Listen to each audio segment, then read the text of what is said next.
আসসালামু আলাইকুম রহমতুল্লাহ। আলহামদুলিল্লাহ, আমরা গত পর্বে তায় তানিসা সাকিনা সম্পর্কে আমরা জেনেছি যে তা যখন সাকিন হয় সেটা ফেলের আলামত হয়।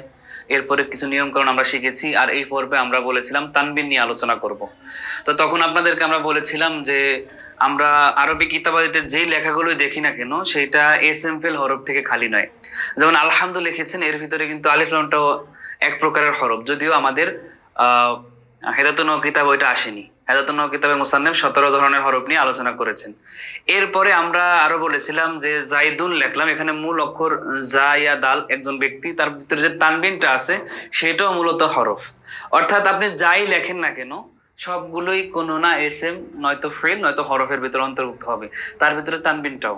তো এখন আমরা সবাই জানি, ছোটবেলা আমরা পড়েছি দুই জবর দুই জের দুই পেশকে তানবিন বলে, কিন্তু এখন আমরা আমাদের নাহর দৃষ্টিকোণ থেকে তানবিন কাকে বলে সেটা শিখবো। নাহর দৃষ্টিকোণ থেকে তানবিন হলো যেমন জাইদুন, এখানে জাইদুর দালের উপরে পেশ, তারপর একটা নুন সাকিন আছে, ওই নুন সাকিনটাই মূলত তানবিন, যেটা তার পূর্ববর্তী হরকতকে অনুসরণ করে। জাইদু ছিল, পেশ ছিল, ওই পেশটাকে অনুসরণ করে সে আর একটা পেশ হয়ে গেছে। নুন সাকিনটাকে পূর্ববর্তী হরফ দ্বারা পরিবর্তন করে পড়া হয়। যাই হোক, আমরা এখন আমাদের মূল কিতাবে দেখব। তো এখানে দেখতে পাচ্ছেন আপনারা যে এখানে আছে ফসলুত তানবিন, তানবিন সম্পর্কে একটা জিনিস খেয়াল করেন। আমরা জানি তানবিন এটা ভাবে তাফঈলের মাসদার, তা আর আপনার এই এটা তো আমরা জানি ভাবে তাফঈলের মূল, মানে মাসদারের মূল, কিন্তু মূল অক্ষর হচ্ছে নুন, ওয়াও নুন, অর্থাৎ নুন। তানবিন অর্থাৎ নুন করা, যেই এসএমটাকে একটা নুন বৃদ্ধি করা হয় সেই এসএমটাকে মূলত বলা হয় মানে তানবিন যুক্ত আর কি।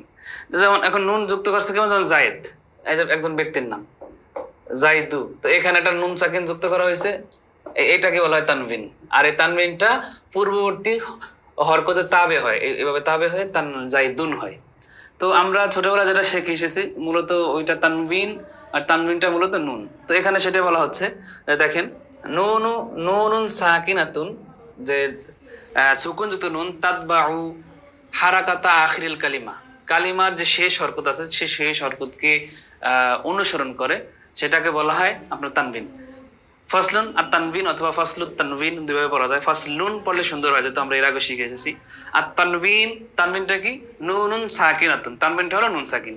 নুন সাকিন কি তাতবাউ হারাকাতা আখিরিল কালিমা, যেই নুন সাকিনটা কালিমার শেষ অক্ষরের অনুসরণ করে, যেমন জাইদু জাইদুন হয়ে যায়। লা লিতাকিদিল ফেল, আর এই যে নুন সাকিন যেটা এখানে যেটা আমরা বুঝালাম যে যেটা কালিমার শেষ অক্ষরের হরকতকে অনুসরণ করে, সেটা কিন্তু ফেলের তাকিদের যে নুন আছে সেই নুন না। লালি তাকিদিল ফেলের তাকিদের নুন নয়। যেমন আমরা আপনাদের নুনে তাকিদ আমরা পড়েছি, যেমন ইফা আলান, ইফা আলান, এই যে নুনটা হতো মূলত নুন সাকিন। এখন নুন সাকিন যেটা ফেলের ভিতরে আসে এখানে সেটা মূল উদ্দেশ্য নয়।